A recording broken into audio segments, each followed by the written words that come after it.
अस्सलामुअलैकुम। आज का टॉपिक स्टार्ट करने से पहले I once again request you all कि आप चैनल को प्लीज़ सब्सक्राइब करें और सब्सक्राइब करने के बाद बेल आइकन ज़रूर दबाएं। उससे आपको हर नई वीडियो की अपडेट मिल जाएगी, नोटिफिकेशन आ जाएगी। साथ ही आई ऑल्सो रिक्वेस्ट यू कि आप वीडियो को ज़्यादा से ज़्यादा शेयर करें सो दैट जो हमारे बाकी कोलीग्स हैं उन तक भी ये कंटेंट पहुंच जाए। So let's start. लास्ट हमारा वीडियो जो था वो बेसिक लीव्स पे था, तो आज का हमारा टॉपिक जो है वो स्पेशल काइंड्स ऑफ लीव्स रहेगा। स्पेशल काइंड्स ऑफ लीव्स के अंडर जो है हमारी पहली लीव स्पेशल कैजुअल लीव आती है, फिर maternity leave, then paternity leave, then extraordinary leave, then quarantine leave और लास्ट पे special disability leave. Special casual leave जो है वो हमारी नॉर्मल कैजुअल लीव जो कि 15 डेज पर ईयर के हिसाब से हमें मिलती है उससे डिफरेंट है। ये डिफरेंट ओकेजन्स के लिए डिफरेंट क्वांटम में हमें मिलती है। फॉर एग्जाम्पल, अगर एक एम्प्लॉय को एक एजुकेशनल या टेक्निकल कॉन्फ्रेंस अटेंड करनी हो तो उसे 30 डेज मिल सकती है। अगर एक एम्प्लॉय को स्पोर्ट्स एक्टिविटी में पार्ट लेना हो जो कि स्टेट, नेशनल या यूटी बेसिस पे हो तो उसको 10 दिन की लीव आराम से मिल सकती है। इसी तरीके से अगर किसी एम्प्लॉय को पार्ट लेना हो एक ऐसे प्रोग्राम में जो कि academy of art, culture and language ने ऑर्गेनाइज किया हो तो 30 डेज की लीव वो अवेल कर सकते हैं। फैमिली प्लानिंग के अंडर फीमेल एम्प्लॉयज को for temporary family planning operation के लिए 1 दिन की लीव। फैमिली प्लानिंग के अंडर ही मेल एम्प्लॉय को वेजेक्टमी के लिए 14 डेज की लीव। फैमिली प्लानिंग के अंडर फीमेल एम्प्लॉय को ट्यूबेक्टमी के लिए 6 डेज की लीव। इसी तरह एक मेल गवर्नमेंट एम्प्लॉय जिसकी वाइफ ने फैमिली प्लानिंग के अंडर ट्यूबेक्टमी का ऑपरेशन करवाया हो उसको on production of medical certificate of wife 7 days की स्पेशल कैजुअल लीव मिल सकती है। एक लेडी ऑफिसर जो कि रिकैनलाइजेशन के लिए जाती है for family planning operation, under family planning operation उसको 21 डेज या actual hospitalisation period whichever is less applicable हो सकता है under special casual leave. Now maternity leave, जैसे कि हम सबको पता है मैटरनिटी लीव सिर्फ और सिर्फ फीमेल गवर्नमेंट एम्प्लॉयज को मिल सकती है। 11/7/2012 से ये लीव जो है 180 डेज के हिसाब से पर इशू मिलती है। पर इशू मतलब पर चिल्ड्रन, लेकिन मैक्सिमम 2 बच्चों के लिए। मैटरनिटी लीव जो है वो at the time of abortion भी मिल सकती है और वो कितनी मिलेगी तब 6 वीक्स या 42 डेज। लेकिन तब एक फीमेल एम्प्लॉय को अपनी मेडिकल सर्टिफिकेट जिसपे ये सर्टिफाई किया गया हो कि इसका एबॉर्शन या मिसकैरेज हो गया है तो ये मिल सकती है उसे। लेकिन जैसे मैंने अभी आपको बताया नॉर्मल मैटरनिटी लीव के लिए ज़रूरी है कि बस 2 इशू तक ही मिलेगी। मैटरनिटी लीव फॉर एबॉर्शन जो है इसमें कोई लिमिट नहीं है, विदाउट एनी लिमिट ये आपको मिल सकती है। Without any limit I mean without any limit on abortion और मिसकैरेज 2, 3, 4 जितनी बार भी हो जाए तो इसमें आपको 42 डेज या 6 वीक्स की मैटरनिटी लीव आराम से मिल सकती है। इन दोनों लीव्स के लिए प्रॉपर सैंक्शन बनती है, प्रॉपरली एंटर्ड होती है सर्विस बुक में, specially for the normal maternity leave so that DDO को, कंट्रोलिंग ऑफिसर को ये पता रहे कि इस फीमेल एम्प्लॉय ने कितनी मैटरनिटी लीव अवेल की है अंडर नॉर्मल सर्कमस्टेंसेस। नाउ हमारे पास एक और लीव जो है रिसेंटली इंट्रोड्यूस की गई है जिसका नाम है चाइल्ड केयर लीव। वो SRO 232 ऑफ 2005 डेटेड 22/7/2015 से जो है इम्प्लीमेंट हो गई है यहाँ पे। इस लीव के अंडर जो है एक फीमेल एम्प्लॉय को जो है 730 डेज की चाइल्ड केयर लीव जो है मिल सकती है ड्यूरिंग हर एंटायर सर्विस, यानी एक हिसाब से हम कहेंगे 2 साल, या आप कह सकते हैं 730 डेज, सो दैट वो अपने 2 बड़े बच्चों की केयर कर सके, रियरिंग के लिए या एजुकेशन के लिए या ओवरऑल उनकी देखभाल के लिए। बट यहाँ पे कंडीशंस कुछ है हमारे पास, वो ये है कि वो जो 2 एल्डेस्ट यानी 2 बड़े बच्चे, एल्डेस्ट मतलब 2 बड़े बच्चों के लिए, 2 पहले बच्चों के लिए, हाँ अगर हम नॉर्मल लैंग्वेज में कहेंगे 2 पहले बच्चों के लिए उनको ये लीव जो है मिल सकती है। लेकिन वो 2 बच्चों के लिए तभी मिल सकती है जब वो 2 बच्चे अंडर 18 ईयर्स ऑफ एज के हो। अगर वो 18 से ज्यादा हो तो उनके लिए नहीं मिल सकती है। अब अगर एक ही बच्चा है 18 से कम, एक बच्चा 18 से ज्यादा है, तो उस एक के लिए जो 18 से कम है, एक फीमेल एम्प्लॉय को जो है चाइल्ड केयर लीव जो है मिल सकती है। उसके लिए उसे जो है एक तो रीजन कि किस चीज के लिए लेना है, और दूसरी बात डीओबी सर्टिफिकेट प्रोड्यूस करनी पड़ती है अपनी लीव एप्लीकेशन के साथ। अब लेकिन यहाँ पे एक और जो है एक्सेप्शन रखी गई है कि अब अगर बच्चा जो है वो नॉर्मल ना हो, फिजिकली हैंडीकैप्ड हो, मेंटली अनसाउंड हो, तो उसके लिए जो अपर एज लिमिट रखी गई है वो 21 ईयर्स है। यानी नॉर्मल बच्चा अगर हो तो अप टू 18 ईयर्स, अब नॉर्मल बच्चा अगर हो तो अप टू 21 ईयर्स। और जिस तरीके से आप अर्न लीव की सेंक्शन मैंने आपको कहा था 120 डेज एक स्पैन में एक टाइम पे, इसी तरीके से सीसीएल यानी चाइल्ड केयर लीव भी एक स्पैन में सिर्फ 120 डेज ही आप दे सकते हैं, एंड देन आप बाकी जो है फिर से एक्सटेंड वगैरह कर सकते हैं। नेक्स्ट हमारी आती है पैटर्निटी लीव। पैटर्निटी लीव जो है वो एक मेल गवर्नमेंट सर्वेंट को मिलती है जबकि उसकी वाइफ की डिलीवरी हो गई हो, या उसकी वाइफ की जो है डिलीवरी का जो पीरियड होता है, कंफाइनमेंट पीरियड जिसको कहते हैं हम, उस पीरियड के दौरान एक मेल गवर्नमेंट एम्प्लॉय को पैटर्निटी लीव मिल सकती है। और ये लीव जो है 15 दिनों की होती है। 15 डेज आप एक गवर्नमेंट एम्प्लॉय जो कि मेल हो वो अपनी वाइफ के कंफाइनमेंट पीरियड के दौरान ये अवेल कर सकते हैं। अब यहाँ पे एक चीज है कि क्या जो ये मैटरनिटी लीव है, पैटर्निटी लीव है, अबॉर्शन लीव है, क्या इनकी कोई लीव अकाउंट बनती है? जैसे मैंने आपको कल बताया, तो मैं आपको बता दूं कोई भी लीव अकाउंट जो है इन लीव्स का नहीं बनता है, मगर इनकी सैंक्शन जो है वो प्रॉपरली बनती है, और प्रॉपरली ये चीजें जो है आपके सर्विस बुक में एंटर होती है। नेक्स्ट हमारी आती है extra ordinary leave. Extra ordinary leave वो टाइप की लीव है जो एक एम्प्लॉय को तब दी जाती है जब कोई भी और लीव एडमिसिबल ना हो, या इवन दो अगर कोई लीव एडमिसिबल है बट एक गवर्नमेंट सर्वेंट जो है वो अप्लाई करता है एक्स्ट्रा ऑर्डिनरी लीव के लिए, तब उसको दी जा सकती है। लेकिन during extra ordinary leave neither कोई पे नॉर कोई अलाउंस अलाउ होता है, यानी कोई भी salary, no salary is admissible. इस टाइम पे जब एक government servant extraordinary leave के लिए अप्लाई करता है उसे कोई सैलरी नहीं मिलती है। अब ये कब एक बंदा ले सकता है? जैसे मैंने अभी आपको बताया कि जब गवर्नमेंट एम्प्लॉय जो है अप्लाई करे, अप्लाई कब कर सकता है? जब उसकी सर्विस जो है अभी 1 साल से कम हो, तो वो 3 मंथ की एक्स्ट्रा ऑर्डिनरी लीव के लिए अप्लाई कर सकता है। 1 साल की सर्विस कम मतलब अभी वो अपनी प्रोबेशन में ही होता है।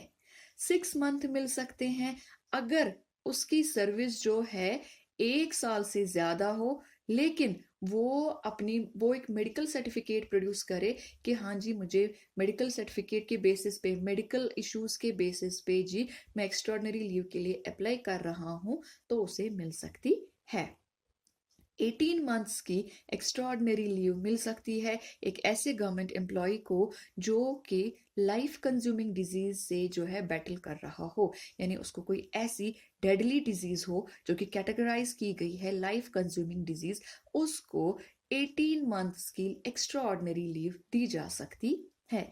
अब अगर कोई गवर्नमेंट एम्प्लॉय जो है वो public interest in the interest of public कोई कोर्स कोई हायर स्टडी क्या की डिग्री परस्यू करना चाहता है तो उसको 24 मंथ्स की एक्स्ट्रा ऑर्डिनरी लीव दी जा सकती है। उसके बाद हमारी क्वारंटीन लीव जो कि आजकल काफ़ी ज़्यादा हम सब में पॉपुलर हो गई थी ड्यू टू कोविड-19। क्वारंटीन लीव जो है ये एक ऐसी लीव है जो उस एम्प्लॉय को दी जाती है जिस एम्प्लॉय से ये खदशा हो कि इसको कोई ऐसी डिजीज़ है जिससे बाकी लोग भी जो है बीमार पड़ सकते हैं। ये लीव जो है 21 डेज के लिए दी जाती है, उससे ज़्यादा नहीं। लेकिन अगर एक्सेप्शनल सर्कमस्टेंसेस हो तो ये लीव जो है 30 डेज तक एक्सटेंड की जा सकती है। और अब अगर उसकी डिजीज अभी भी प्रिवेल कर रही है, अभी भी वो बंदा बीमार है और 30 डेज ओवर हो गए हैं, तो वो इन कंटिन्यूशन ऑफ क्वारंटीन लीव कोई और टाइप की लीव ले सकता है। लेकिन क्वारंटीन लीव में कोई एक्सटेंशन 30 डेज के बाद उसको नहीं मिल सकता है। जो क्वारंटीन लीव है ये एज गुड एज ड्यूटी मानी जाती है जस्ट लाइक बाकी लीव्स की तरह। और इस लीव के टाइम पे कोई सब्स्टिट्यूट वगैरह अपॉइंट नहीं किया जाता, कोई भी अरेंजमेंट नहीं किया जाता है सब्स्टिट्यूट का। अभी हमने रिसेंटली देखा है जब क्योंकि अभी तो काफ़ी कम हो गया है कोविड-19 का मसला, जब काफ़ी ज़्यादा था तो खुदा ना खास्ता जब भी किसी एम्प्लॉय को हम देखते थे कि वो कोविड पॉजिटिव हो गए हैं तो वो क्वारंटीन लीव के लिए अप्लाई कर लेते थे। तो same is the case here. उसके बाद आपको आती है नेक्स्ट लीव जो है वो special disability leave. Special disability leave जो है ये उस गवर्नमेंट एम्प्लॉय को दी जाती है जिसे कोई इंजरी हो गई हो।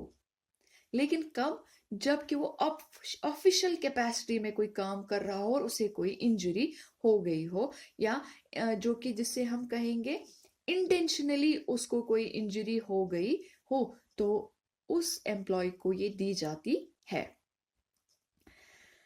लेकिन अगर खुदा ना खास्ता जो मतलब मैंने भी आपको यहाँ पे लिखा कि इंटेंशनली इन्फ्लिक्टेड, यानी कि इंटेंशनली इन्फ्लिक्टेड मतलब जो हो जाए, जहां पे लग जाए, जहां पे वो डिसेबल हो जाए, लेकिन ये उस टाइम तक नहीं दी जाती अगर इंसान को या उसके ऑफिशियल्स को ये फील ना हो कि 3 मंथ से ज्यादा जो है ये डिजीज जो है ये डिसेबिलिटी जो है ये रहने वाली है। अगर 3 मंथ से ज्यादा ये डिसेबिलिटी कंटिन्यू रहने वाली है, मतलब कंटिन्यू हो रही है, तो ये लीव दी जाती है। पहले 3 मंथ्स में ये लीव अवेल नहीं कर सकते हैं। और दूसरी बात, ये लीव तब भी ले सकता है जबकि ऑफिशियल कैपेसिटी में, ऑफिशियल पोजीशन में कोई बंदा जो है वो डिसेबल हो जाए, या उसको कोई सर्जरी आ जाए, या मतलब जैसे हम कहेंगे कोई फ्रैक्चर हो जाए।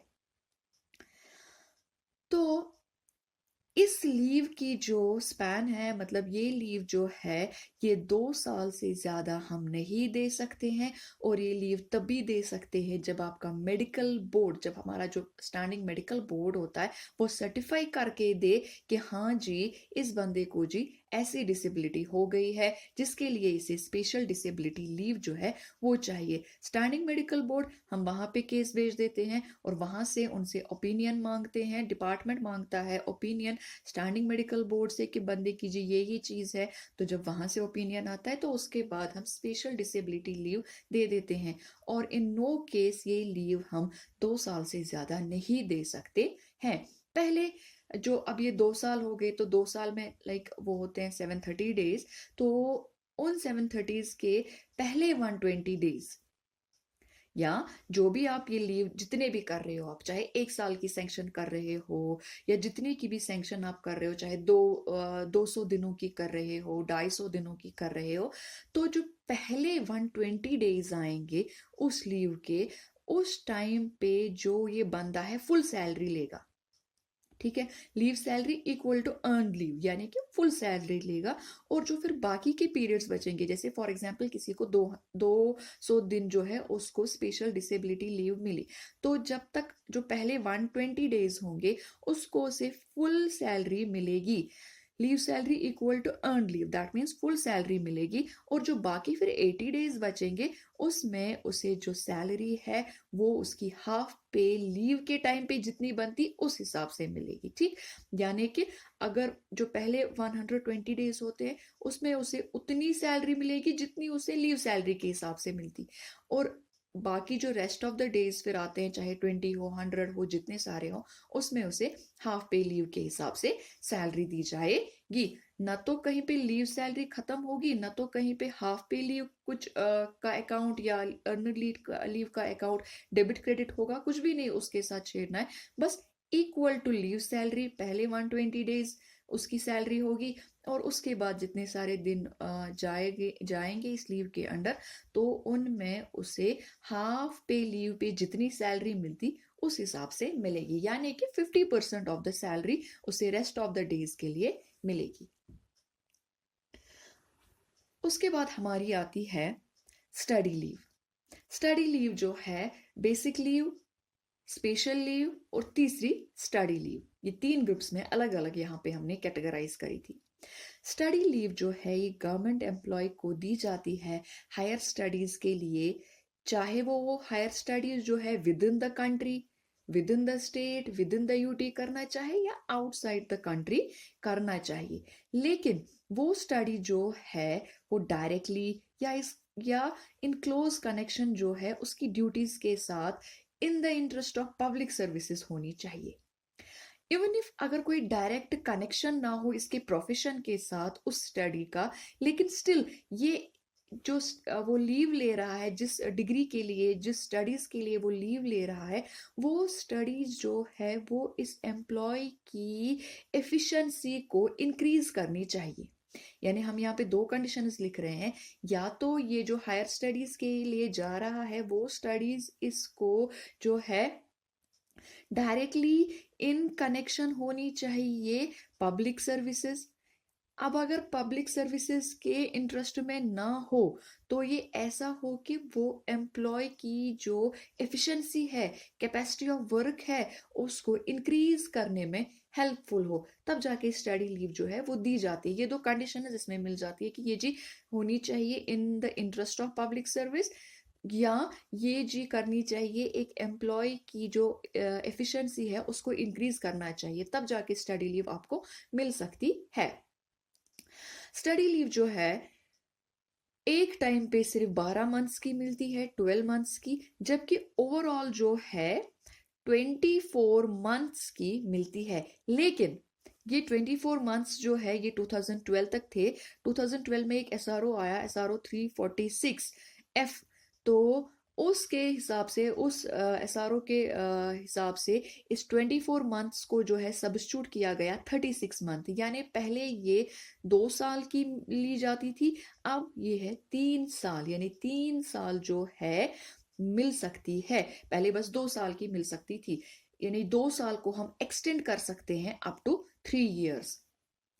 पहली सेंक्शन आपको 1 साल की मिलेगी वन टाइम पे, उसके बाद वो जो है और ज्यादा आपको एक्सटेंड हो जाएगा, और एक्सटेंशन जो है अप टू 3 ईयर तक मिल सकता है। यानी ओवरऑल हम कहेंगे 2 साल की तो स्टडी लीव होती है, लेकिन this study leave can be extended up to 3 years now in pursuance to SRO 346, यानी अब 3 साल तक की मिल सकती है। ये 24 मंथ्स का वर्ड जो है ये सब्स्टिट्यूट नहीं किया गया है, ये मतलब स्टैंड है, बट ये लिखा गया है, ये सब्स्टिट्यूट किया गया है कि 24 मंथ्स को जो है एनहेंस कर सकते हैं हम अप टू 36 मंथ्स तक। तो आप ऐसे कह सकते हैं कि हमें जी इस टाइम पे 36 मंथ्स तक की स्टडी लीव मिल सकती है। तो स्टडी लीव जो है कब नहीं मिल सकती है? जब आपकी सर्विस के 5 साल अभी पूरे नहीं हुए हो, यानी कि जब आपकी सर्विस 5 साल से ज़्यादा हो तब आपको स्टडी लीव दी जा सकती है, पहली कंडीशन। दूसरी कंडीशन, स्टडी लीव जब आपको दी जाती है तो अभी आपके पास कम से कम 3 साल होने चाहिए सर्विस के, यानी नेक्स्ट 3 ईयर तक आपको जो है आप रिटायर नहीं हुए होने चाहिए। ठीक, जैसे मैंने अभी आपको बताया 2 साल की तो मिलनी ही मिलनी है, लेकिन जो 2 साल है वो एक्सटेंडेबल है अप टू 3 इयर्स। तो जब आपको लीव दी जाए तो आप नेक्स्ट 3 ईयर तक रिटायर नहीं हुए होने चाहिए, नहीं होने चाहिए एक्चुअली। और तब भी नहीं मिल सकती जब अगर आपने कोई स्पेसिफिक फील्ड चुना और आपके डिपार्टमेंट में जो है काफी सारे लोग इस फील्ड के हो, ऑलरेडी उनके पास ये डिग्री हो, तब भी आपको ये नहीं दी जा सकती है। और ये अगर आप चाहते हो कि मैं जी अब्रॉड जाऊं, कोई फॉरेन कंट्री में जाके ये डिग्री अवेल करूं, लेकिन ये डिग्री आपको इंडिया में अपनी कंट्री में मिल ही रही है, तो तब भी आपको फॉरेन के लिए एलो नहीं कर सकते हैं। लेकिन अगर आप स्टडी लीव के लिए अब जाना चाहते हैं, उसके लिए आपको प्रॉपरली अपने जो आपका डीडीओ है उसके थ्रू अप्लाई करके अपने एचओडी तक जो है प्रॉपर चैनल अपनी एप्लीकेशन पहुंचानी होती है। और आपका एचओडी जो है फिर जो है वो इस जो स्टडी लीव आपकी होती है, ये मैटर जो है टेकअप करता है आपके एडमिनिस्ट्रेटिव डिपार्टमेंट के साथ, अगर आप जाना चाहते हो आउटसाइड द कंट्री। या अगर आप जो है यहाँ भी अपनी कंट्री में भी करना चाहते हो, स्टिल जो है आपके एडम डिपार्टमेंट से आपके लिए जो है एक सैंक्शन आनी चाहिए, एक एनओसी आनी चाहिए कि हाँ जी ये बंदा जो है इसको जी आप अलो कर सकते हो स्टडी लीव के लिए। स्टडी लीव के दौरान जो है अब आपको अलाउंस मिल सकती है कि नहीं मिल सकती है। स्टडी अलाउंसेस जो है वो खाली तब मिल सकते हैं आपको जब आप स्टडी जो है आउटसाइड इंडिया कर रहे हो, यानी आउटसाइड अपनी कंट्री यानी किसी फॉरेन कंट्री अब्रॉड गए आप ये स्टडी लीव अवेल करके कोई कोर्स परस्यू करने के लिए, तो तब आपको स्टडी अलाउंसेस मिल सकते हैं।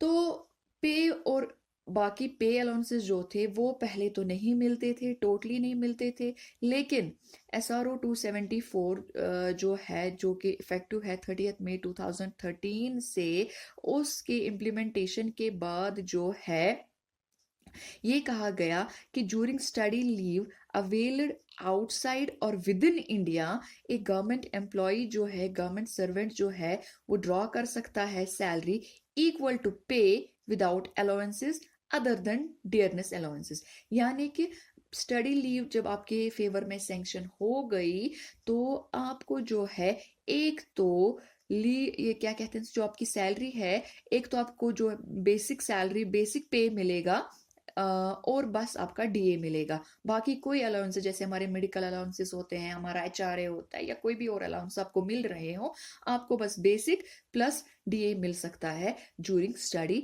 लीव। बाकी कोई भी अलाउंस आपको नहीं मिलेगा। अगर आपको कोई और इसमें क्लेरिफिकेशन चाहिए तो आप SRO 274 डेटेड 30 मई 2013 जो है आप जेडी की साइट से या फाइनेंस की साइट से आराम से डाउनलोड कर सकते हैं। और आपके अगर कोई कंफ्यूजन है, आप यहाँ भी कमेंट सेक्शन में भी क्वेश्चन पूछ सकते हैं, तो वो आपका क्लियर हो जाएगा।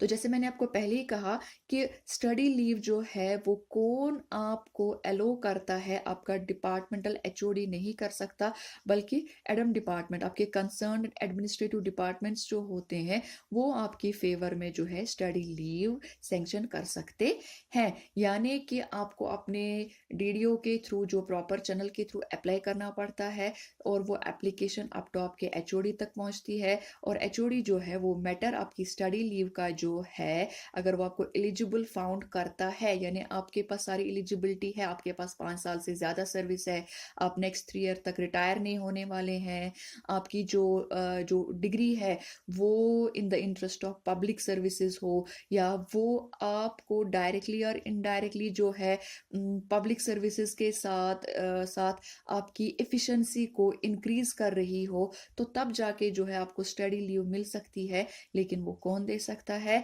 उसके लिए आपको जो है सैंक्शन कौन दे सकता है, एडमिनिस्ट्रेटिव डिपार्टमेंट। तो इसके साथ ही हमारे सारे लीव रूल्स जो है वो ख़त्म हो जाते हैं, सारे लीव के काइंड्स जो है वो ख़त्म हो जाते हैं। आई होप आपको ये वीडियो जो है वो पसंद आएगा, और अगर कोई कन्फ्यूजन, कोई क्वेश्चन हो तो आप कमेंट सेक्शन में प्लीज़ वो लिख दीजिए। I will try my best कि आपके क्वेश्चंस का रिप्लाई सेटिस्फैक्ट्री दूँ। Thank you.